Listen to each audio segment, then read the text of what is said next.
2000년 5월 21일 날 한국에서 아주 끔찍한 사고가 하나 발생했습니다. 잠을 자던 이 중년 부부가 둔기에 맞아서 그냥 숨지신 사건이 발견되었습니다. 경찰이 그 사건을 조사하다가 충격적인 그 결과를 얻게 되어졌는데 그 두 부부를 살해한 범인이 다름 아닌 그 집의 둘째 아들인 이은석 군으로 밝혀지게 된 것이죠. 그렇죠? 자신의 친부모를 뭐 양엄마 양아버지도 아니고 자신을 낳아준 친부모를 망치로 살해한 아주 끔찍한 사건입니다. 한국에서는 이런 사건을 존속살인이라고 말합니다. 그리고 특별한 카테고리로 아주 심각한 범죄로 그것을 다루죠.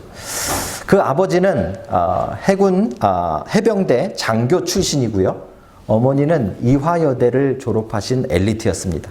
그리고 이 이은석 군도 한국의 명문대 가운데 하나인 K대학을 입학한 대학생이었습니다. 그러니까 재정적으로도 넉넉했고 또 가정적으로도 굉장히 중상층 이상의 괜찮은 집안으로 알려졌는데 이런 불행한 일을 겪게 된 것이죠. 재판 과정에서 놀라운 일이 밝혀졌습니다. 참고인으로 출석한 그의 친형이, 이은석 군의 친형이 돌아가신 부모님에 대한 안타까움보다 동생을 이해한다라고 말을 한 것입니다. 어떻게 동생을 이해할 수 있을까요? 자기의 친부모를 살해한 그 끔찍한 범인을 어떻게 이해한다고 말할 수 있었을까요?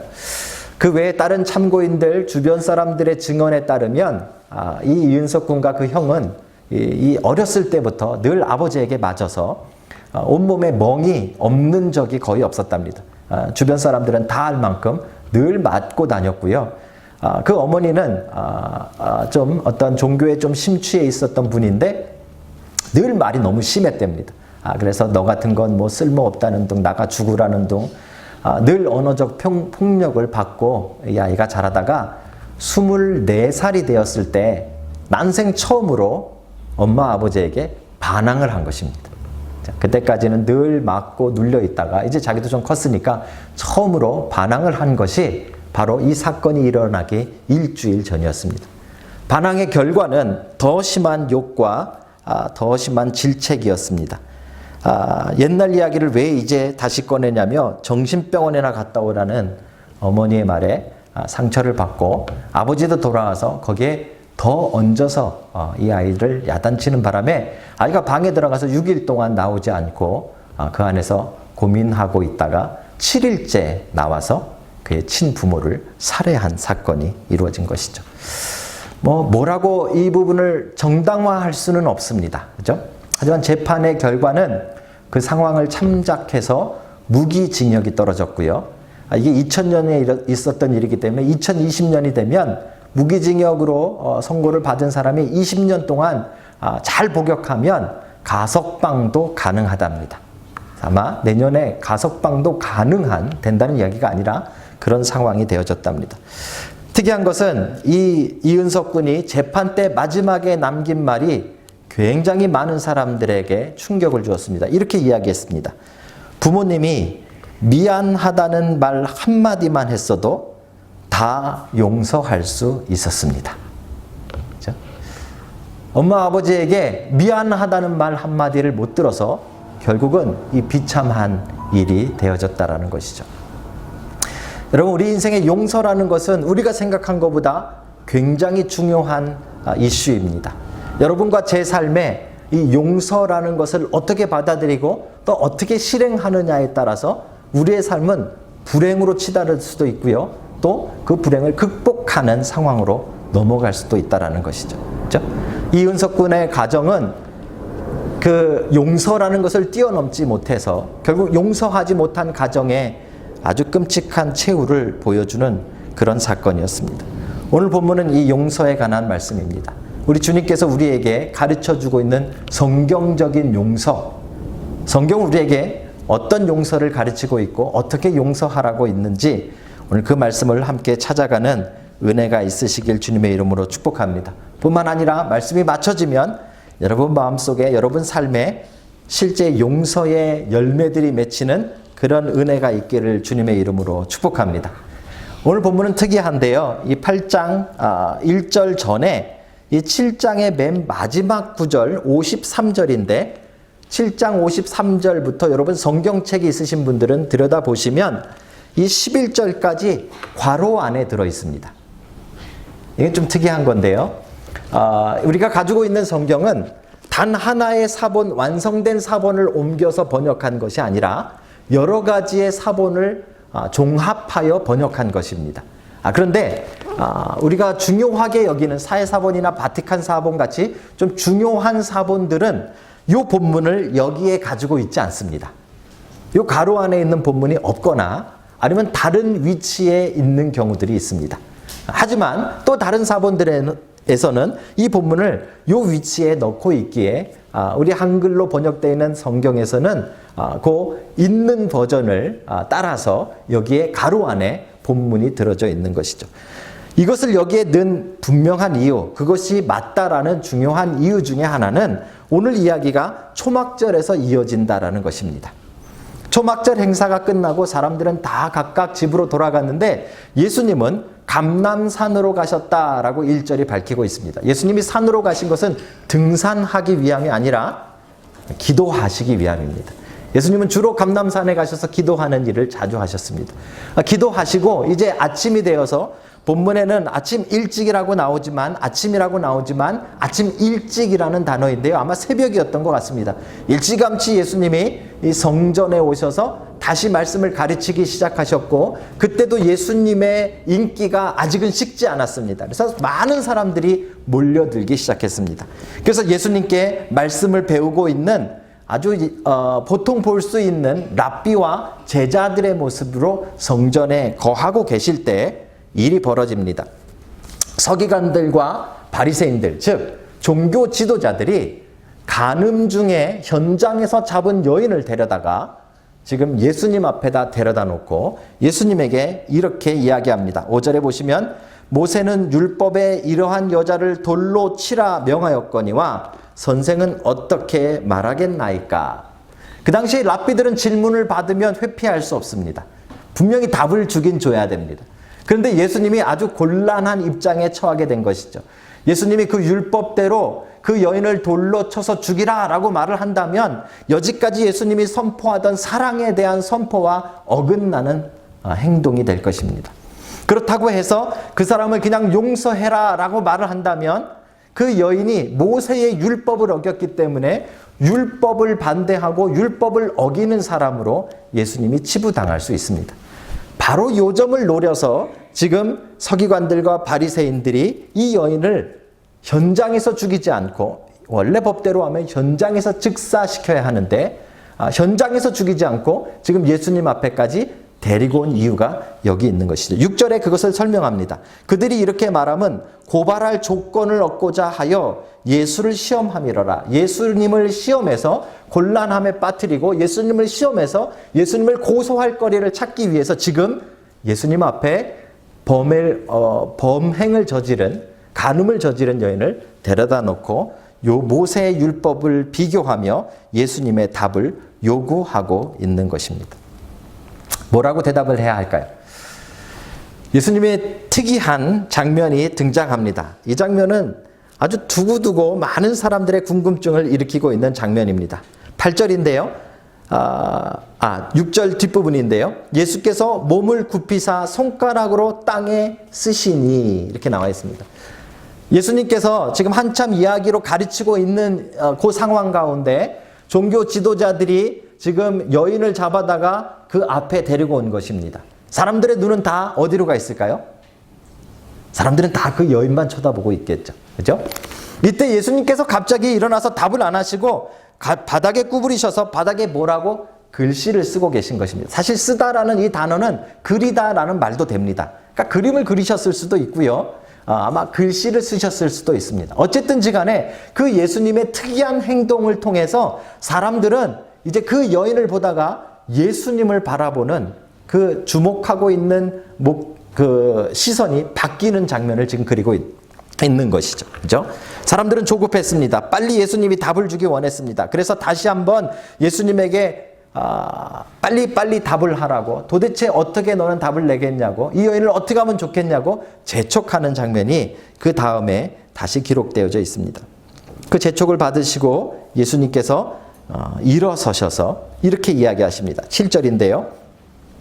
그들이 묻기를 맞이 아니하는지라 이때 일어나 이르시되 너희 중에 죄 없는 자가 먼저 돌로 치라. 자, 의외의 대답이 나왔습니다. 근데 사실 이거 신의 한 수입니다. 사실 이게 초막절과 이어졌다고 제가 말씀을 드렸는데, 초막절의 마지막 날 행사는 관제 행사라는 것이 있습니다. 밤새도록 사람들이 춤을 추며 뛰놀고, 그 행사의 핵심은 무엇인가 하면 주여 우리의 죄를 용서하소서라는 것입니다. 어른들이 특별히 장로들을 중심으로 해서 하나님 앞에 우리의 죄를 용서해달라고 외치는 것이 밤새도록 있었던 날입니다. 그리고 그 다음 날 이제 죄 지은 사람을 잡아다가 그들이 이제 이 여인을 어떻게 하면 좋겠냐고 예수께 물었을 때 예수님이 죄 없는 자가 먼저 돌로 치라 라고 말을 한 것이죠. 지금까지 밤새도록 그들이 자신의 죄를 용서해달라고 말했던 그들이 갑자기 죄 없는 자 모습을 할 수 없는 겁니다. 갑자기 죄가 없는 척 할 수 없는 겁니다. 그래서 그들이 하나 둘씩 마음의 양심의 가책을 얻고 그 자리를 떠났더라라는 것이 오늘 본문의 첫 번째 부분인 것이죠. 너희 중에 죄 없는 자가 먼저 돌로 치라. 자, 세상에 죄가 없는 사람이 없죠. 그죠? 결국 이 말씀은 죄가 없는 자는 돌로 쳐도 좋다라는 말이 아니라 너희들이 죄가 있으니까 누구도 이 여인을 돌로 먼저 칠 자가 없다라는 것을 보여주고 있는 것입니다. 이 답이 적중했습니다. 그래서 사람들은 가책을 느끼고 오늘 본문에 보시면 어른부터 젊은이까지 하나하나 그 자리를 떠났다라고 이야기하고 있는 것이죠. 바로 용서에 대한 이슈입니다. 용서에 대한 부분 중에서도 특별히 이 부분은 타인에 대한 용서입니다. 다른 사람을 어떻게 용서할 것인가 하는 것이죠. 그리고 오늘 예수님이 하신 말씀을 잘 들여다본다면 죄 없는 자가 먼저 돌로 치라 했기 때문에 실제로 우리가 남을 정죄할 수 있는 권한을 이 땅 가운데 가지고 있는 사람은 아무도 없다는 말입니다.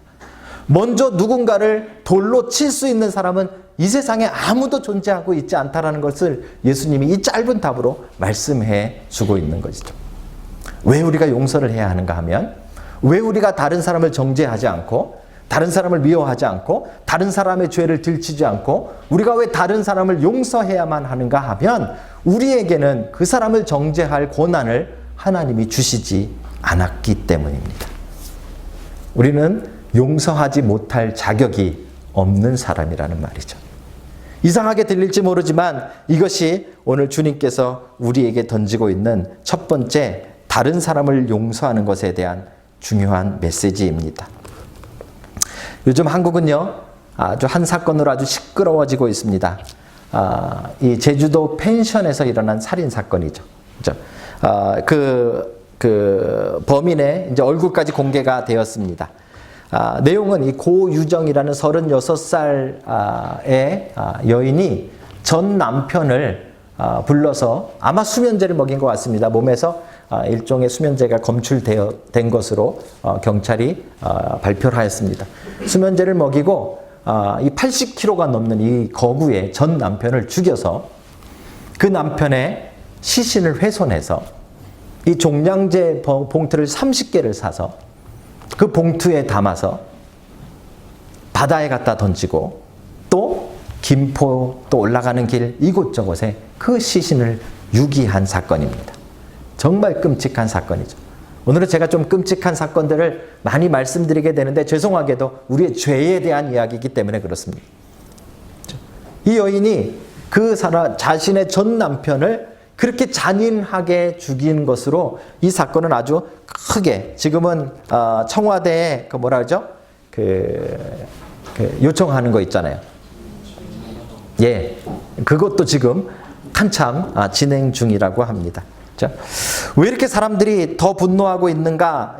여기에 이 도화선이 되어졌던 하나의 동영상이 있는데요. 이 남편이, 죽은 남편이 지금 2년 만에 그 둘 사이에서 있었던 아들을 만나러 가는 거였답니다. 그날. 그래서 이 아들을 만나러 가는 차에서 노래를 부르면서 노래 가사에 자기 이름과 아이 이름을 넣어가면서 그렇게 즐겁게 자기 아들 얼굴 한번 보겠다고 차를 타고 내려가는 그 음성이 이 자동차에 요즘 이 블랙박스가 다 달려있잖아요. 여긴 대시카메라라 그러나요? 거기에 다 녹음이 된 것입니다. 그렇게 즐겁게 기대하면서 내려갔는데 그날 끔찍하게 이 남편은 살해당하게 된 것이죠. 그렇죠? 그 사람이 불렀던 노래는 얼마 전에 응답하라 1988에 나왔던 아주 유명한 노래입니다. 뭐 걱정 말아요 그대라는 노래입니다. 다 아시죠? 그 노래. 그 노래 뒷부분의 가사가 이렇습니다. 지나간 것은 지나간 대로 그런 의미가 있죠. 우리 다 함께 노래합시다. 후회 없이 꿈을 꾸었다 말해요. 그렇죠? 아마도 지금 자기 아들을 만나러 가는 이 사람은 결혼 생활이 깨어지고 뭐 여러 가지 문제들이 발생했지만 어쨌든 지나간 건 지나간 거고 이제 다 용서하고 이제 새로운 출발을 좀 했으면 좋겠다. 아들을 만나고 아들과 다시 좀 좋은 관계로 좀 새롭게 시작했으면 좋겠다 하는 소원을 가지고 내려갔는지도 모르겠습니다. 이거를 그 동생이 그걸 발견해서 동영상을 올리면서 지금 사람들의 이 분노가 확 들끓고 있습니다. 그런데 그 아내는 전 아내죠. 그죠? 그 여인은 자신을 버리고 간 남자를 용서하지 못한 겁니다. 결국. 용서하지 못하고 결국 그를 이 세상에서 없애고야 말았던 아주 끔찍한 일이 이루어진 것이죠. 인간의 죄는 맨 처음에 선악과를 따먹으면서 하나님의 명령을 어기면서 시작되었습니다. 그런데 그 다음에 이 죄의 결과로 나타난 것은 가인이 아벨을 죽이는 살인이었습니다. 이 살인은 무엇인가 하면 내가 그 사람의 주인도 아닌데 하나님이 그 생명의 주인이신데 마치 내가 그 하나님이 된 것처럼 그 하나님의 자리에 서서 그 사람을 죽이는 것이 살인입니다. 놀랍게도 용서하지 못하는 마음이 바로 이 살인의 마음과 똑같다라는 것이죠. 그렇죠? 우리는 누구를 판단할 수도 누구를 정죄할 수도 그런 권한을 받은 적도 없음에도 불구하고 마치 내가 하나님이 되어서 그 사람의 주인이 되어서 그 사람을 용서하지 않고 그 사람을 정죄하고 있는 것이 용서하지 않는 마음이라는 것입니다. 그렇죠? 그래서 놀랍게도 우리는 용서하지 않는 것은 그냥 일어나는 일이라고 생각하고 늘 평소에 있는 일이라고 생각하실지 모르겠지만 성경대로 따진다면 용서하지 못하는 것과 살인은 똑같은 죄악입니다. 다른 사람의 생명의 주인이 되고자 하는 것이죠. 다른 사람의 인생에 하나님의 자리를 내가 차지하는 것이 용서하지 않는 마음이라는 것입니다. 사랑하는 성도 여러분, 여러분 마음속에는 용서하지 못하는 사람이 있습니까? 놀랍게도 용서하지 못하는 사람들의 대부분은 나랑 먼 사람이 아닙니다. 나를 만난 적도 없는 사람을 우리는 미워하거나 정죄하지 않습니다. 대부분 우리가 용서하지 못하는 사람은 내 남편이고요. 용서하지 못하는 사람은 내 아내고요. 용서하지 못하는 사람은 내 자식이고요. 내 부모고요. 내 친척이고요. 내 친구고요. 내 형제자매일 가능성이 높습니다. 근데 우리는 용서하지 않는 것이 그냥 보통 일어나도 괜찮은 일이라고 생각하며 그렇게 평생을 미워하고 용서하지 않고 그대로 살아가는 경우가 참 많습니다. 왜냐하면 용서라는 것은 마치 잘잘못을 가리는 것이라고 생각하고 내가 용서하면 내가 지고 저 사람이 많고 저 사람이 이기는 것이라는 착각 속에 우리가 살아가고 있기 때문에 그런 것이죠. 용서는 그 문제가 아닙니다. 용서는 그 문제가 아닙니다. 죄가 없는 자가 먼저 돌로 치라. 우리에게는 다른 사람을 정죄하거나 돌로 칠 수 있는 권한을 받은 사람이 아무도 없다는 것입니다. 그래서 만약에 우리가 누군가를 돌로 치고 정죄하고 누구를 미워하고 용서하지 않는다면 우리의 마음은 하나님의 자리를 빼앗고 있는 것입니다. 우리의 마음은 하나님의 자리를 대신하고 있는 것입니다. 우리의 마음은 우리가 하나님이 돼서 그 사람의 인생을 쥐고 있는 것입니다. 사랑하는 성도 여러분, 여러분 마음속에는 용서치 못한 사람이 남아 있습니까? 말씀을 준비하면서 곰곰이 생각해 봤더니요, 제 안에도 있습니다. 여러분 안에는 어떠십니까? 우리가 정말 이 말씀을 그대로 받는다면 우리 안에 정말 심각하게 다른 사람을 정죄하고 다른 사람을 판단하고 다른 사람을 용서하지 않고 나와 다르고 또 내 생각대로 안 된다고 고집부리고 있던 그 마음들을 우리는 내려놔야 합니다. 왜냐하면 그것이 하나님의 자리를 차지하는 가장 큰 교만이기 때문에 그렇습니다. 사랑하는 성도 여러분, 오늘 용서의 은혜가 여러분 가운데 충만하기를 주님의 이름으로 축복합니다. 우리의 판단이 그쳐지고 우리의 정죄함이 그쳐지고 우리의 손가락질이 그쳐지고 우리의 옳고 그름이 그쳐지고 그 사람을 용서하고 사랑하는 은혜가 있으시기를 다시 한번 주의 이름으로 축복합니다. 문제는요, 이야기가 여기서 끝나지 않습니다. 이게 답이었으면 그냥 여기서 끝나면 되는데 오늘 사람들이 다 떠나고 났더니 예수님과 그 여인만 둘만 남았다라고 성경이 기록하고 있습니다. 그렇죠? 예수님께서 이제 사람들이 다 떠나갈 때까지 8절에 보시면 다시 몸을 굽혀 손가락으로 땅에 쓰시니, 이게 지금 2번이나 나오는, 저는 이게 참 궁금합니다. 여러분도 아마 좀 궁금하시리라 생각하는데 이 부분이 얼마나 궁금하면 땅에 쓰신 글씨라는 책도 있고요. 거기에 대한 찬양도 있고요. 어떤 분은 거기에 있었던 사람들 명단을 적었다는 그런 사람들도 있고요. 또 어떤 사람은 다니엘서 7장 10절을 적었다 뭐 이런 사람도 있고요. 근데 결정적으로 성경에 뭐라고 쓰셨는지는 기록이 안 돼 있으니까 정말 궁금한 거죠. 나중에 여러분들이 예수님 재림하실 때 예수님을 만나면 저는 제일 먼저 이거 물어보고 싶은 것 중에 하나입니다. 분위기는 좀 안 맞을지 모르겠어요. 예수님 막 재림하시고 천사 나팔 막 불고 그러는데 갑자기 손 들고 예수님 요한복음 8장에서 뭐라고 쓰셨나요? 이렇게 물어보는 게 좀 썰렁할지는 모르겠지만 그만큼 궁금한 내용이죠. 그렇죠? 근데 중요한 것은요, 거기에 뭐라고 쓰셨는지를 우리가 알 수 없지만 그 과정을 통해서 결국 남게 된 것은 딱 2사람, 아까 말씀드린 예수님과 이제 이 여인만 남았다라는 것이죠. 근데 이 부분이 참 중요합니다. 왜냐하면 아까 죄가 없는 자가 먼저 돌로 쳐라 그랬잖아요. 그죠?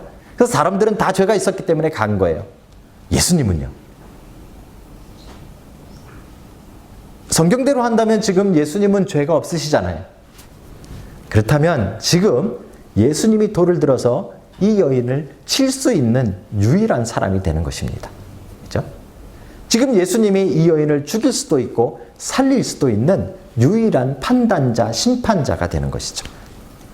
그런데 그 예수님이 오늘 이 여인에게 이렇게 이야기합니다. 너를 고발하던 자들이 어디 있느냐? 너를 정죄한 자가 없느냐? 그랬더니 여인이 대답합니다. 주여 없나이다.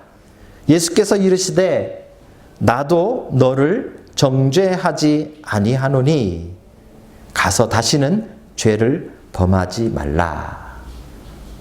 나도 너를 정죄하지 아니하노니. 놀라운 일이 일어났습니다. 유일하게 이제 이 여인을 정죄할 수 있었던 예수님이 이 여인을 정죄하지 않겠다고 선언한 것입니다. 이 여인을 용서하겠다고 선언하신 것이죠. 그렇죠? 이것은 아주 놀라운 일이었습니다. 그렇죠? 유일한 우리의 판단자, 우리를 심판하고 우리를 정죄할 수 있는 유일하신 예수님께서 이 땅에 오신 이유가, 이 땅에 오신 그 목적이 우리를 정죄하지 않기 위함이라는 것이죠. 우리를 용서하기 위함이시다라고 말하는 것입니다. 예수님의 용서는 앞에 그냥 돌을 집어던져 버리고 돌아가 버린 사람들의 용서와는 다른 용서입니다. 왜요? 예수님의 용서는 능력이 있습니다. 그냥 죄를 묵인하거나 죄를 없었던 것으로 치시는 것이 아니라 직접 나중에 이 죄를 위해 십자가에 달려 돌아가시며 본인이 그 죄값을 치르실 분이기 때문에, 이미 치르신 분이기 때문에 예수님의 용서의 능력은 대단한 것이라는 거죠. 그렇죠? 사랑하는 성도 여러분, 오늘 이 여인은 이제 이 예수님의 용서를 받게 된 것입니다. 능력 있는 용서를 받게 된 것이죠. 문제는 여기서 끝나는 것이 아니라는 것입니다. 많은 사람들이 예수님의 용서 앞에 섭니다. 그 다음에가 뭐가 문제냐면요, 아까는 다른 사람을 용서하는 문제였지만 이제 한 가지 남은 것은 이 여인이 자기 자신을 용서해야 된다는 것입니다. 되게 쉬운 것 같은데 우리가 이 부분에 걸립니다. 그렇죠? 예수님은 우리를 용서하셨다고 하는데, 예수님은 우리의 죄를 사하셨다라고 말하는데, 예수님은 우리를 깨끗하게 하셨다라고 말하는데, 우리는 그것을 받아들이지 않고 우리가 우리를 용서하지 못하는 경우가 우리의 삶에 상당히 많이 있기 때문에 그런 것이죠. 저희 교회에서 늘 제가 지난번에도 한번 말씀드렸는데요. 있었던 아주 중요한 저도 들은 이야기입니다.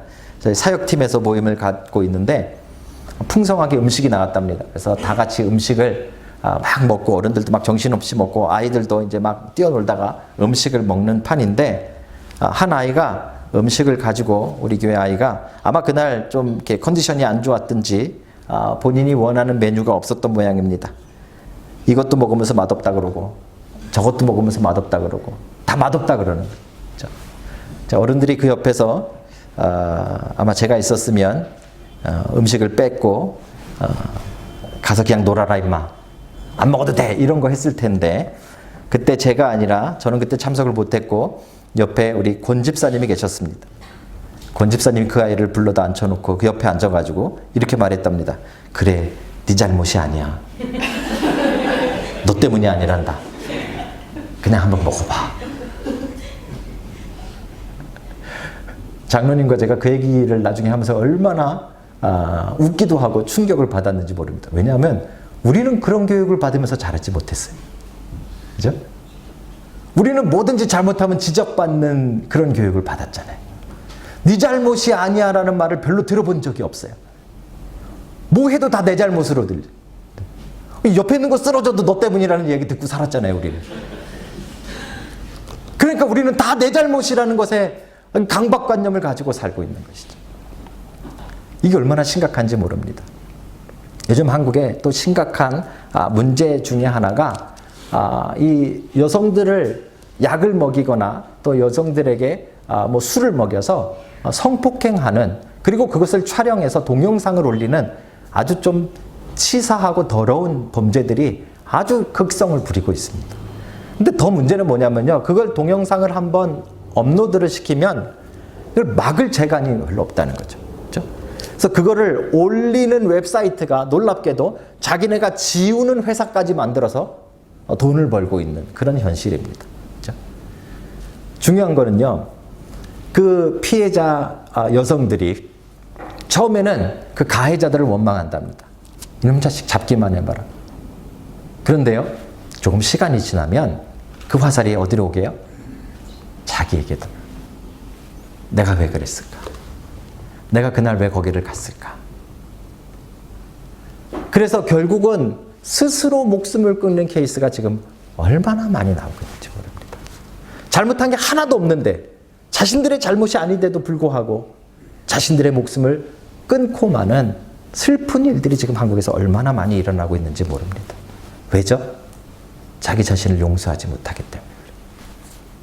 사랑하는 성도 여러분, 오늘 예수님과 이 여인만 남았는데, 오늘 예수님께서 이 여인에게 나도 너를 정죄하지 아니하노니, 예수님이 용서했다는 말입니다. 유일하게 우리를 정죄하거나 우리를 심판하거나 우리를 용서할 수 있는 그 능력과 권한을 가지고 계신 예수님께서 우리를 향해서 나도 너를 정죄하지 않는다라고 말씀하셨다는 말이죠. 그렇죠? 문제는 우리가 그것을 받아들이지 않는 겁니다. 그렇죠? 내가 나를 용서하지 않는 것은 예수님의 용서를 받아들이지 않는 것과 동일한 것입니다. 사랑하는 성도 여러분, 우리는 다른 사람을 용서할 뿐만 아니라 우리 자신도 용서해야 됩니다. 그렇죠? 우리는 남을 용서해야 되는 이유가 우리에게는 그 사람들을 정죄할 권한을 주시지 않았기 때문이라고 말했습니다. 반면에 우리가 우리를 용서해야 되는 아주 중요한 이유는 주님께서 나를 용서하셨기 때문에 그렇습니다. 그렇죠? 주님의 용서는 또 한 번의 찬스입니다. 그냥 죄를 덮어주는 것이 아닙니다. 그냥 죄를 묵인하는 것이 아닙니다. 오늘 본문에도 가서 다시는 같은 죄를 범하지 말라 하셨으니까 우리에겐 또 한 번의 죄를 이길 찬스가 생긴 것이지 또 죄를 지을 찬스가 생긴 것은 아닙니다. 그렇죠? 용서를 너무 가볍게 생각하시면 안 됩니다. 하지만 분명한 것은 주님이 용서하셨다면 우리도 우리 자신을 용서해야 한다는 것이죠. 사랑하는 성도 여러분, 여러분은 여러분을 용서하고 계십니까? 여러분들의 실수, 여러분들의 죄악, 여러분들의 미끄러짐, 여러분들의 과거, 우리는 그것으로 계속해서 우리 안에 죄책감과 싸우고 우리가 우리를 용서하지 못하고 살아가고 있는 사람은 혹시 이 자리에 없으십니까? 오늘 주님께서 하시는 말씀을 잘 들어야 됩니다. 주님이 우리를 용서하셨다면 우리가 우리를 용서하지 않는 것은 주님의 용서를 헛되게 만드는 것입니다. 여러분도 여러분 자신을 용서하는 은혜가 있으시길 주의 이름으로 축복합니다. 여러분이 여러분을 사랑하셔야 됩니다. 그렇죠?